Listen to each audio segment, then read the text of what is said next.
Good morning, everyone. Last time I talked to you guys about how the marriage relationship is at the center of all things family law. However, when we start looking at the progression of the marriage relationship and its context within family law, it's important to move on to divorce. Now, all of us are familiar with it, but when we start looking at it basically in the context of what we've already talked about, it's the negation of the mutual obligation concept that we talked about last time.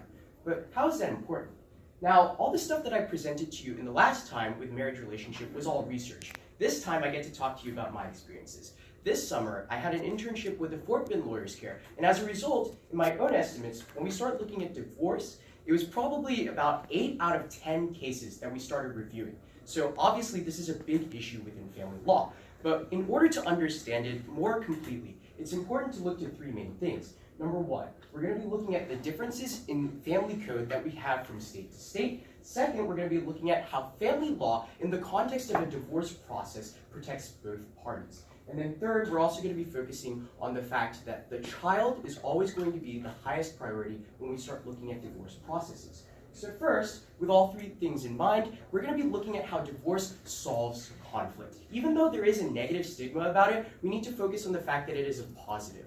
So first, now, when I had my internship with Fort Bend Lawyers Care, it's all within Texas Family Code parameters. However, that's not the only state within the United States, right? We have 49 other states. And as a result, when you look to different parts of the country, they have different legal codes. So if you look to New York, they are based, as well as Texas, on the common law basis. But then when you look to something like Louisiana, the family codes that are present in that state are all based on Napoleonic law. But what does that mean for us? Well, as Ms. Easton points out, in the William and Mary Bill of Rights Journal, we have the colonial history that plays a big impact to how 21st century family law, as well as the divorce, is going to play out. Because New England colonies, when looking at divorce, gave them out pretty easily. But then when we look at the southern colonies, because of their basis in ecclesiastical law, it made it more difficult. As a result, that's why in the present, we see that these 2 regions have completely different divorce processes. But then, that brings us to the second point. When we start talking about how divorce protects both parties in question, then we have to ask the question,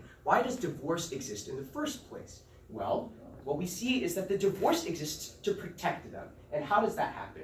Mr. Schneider, in his article titled "The Channeling Function in Family Law," points out that a means to protect people is why we have these divorces. And it's 2 things, physical harms and non-physical harms. So in the question of looking at abuse versus these psychological and economic harms, that's what we're considering. Also, look to Stevenson and Wolfers when they point out that over 10% of families use these violence in order to see that these spousal conflicts escalate because of that violence.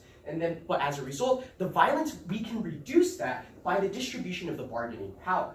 Now, third and finally, we also need to talk about the child that's involved within these divorces. Because just because these 2 couples, or these 2 people within the couple are going through a divorce, that doesn't mean that they can give up on the child. Because as Ms. Pruitt points out, the Journal of Family Psychology points that when parents divorce, in order to break the spousal connection, they can't just give up on that child. It comes to the mental, emotional, as well as the physical well-being of that child that continues to be upheld in the court of law. As a result, we have those things like custodianship, we have visitation, and we have all those sorts of institutions within the divorce to make sure that the child doesn't get abandoned. So at the end of the day, we're protecting both the child and both parties within the parameters of the different states and their legal codes. So at the end of the day, if you take a step back from everything we've talked about, the main goal is that the divorce is not negative. It protects us as a whole. Thank you.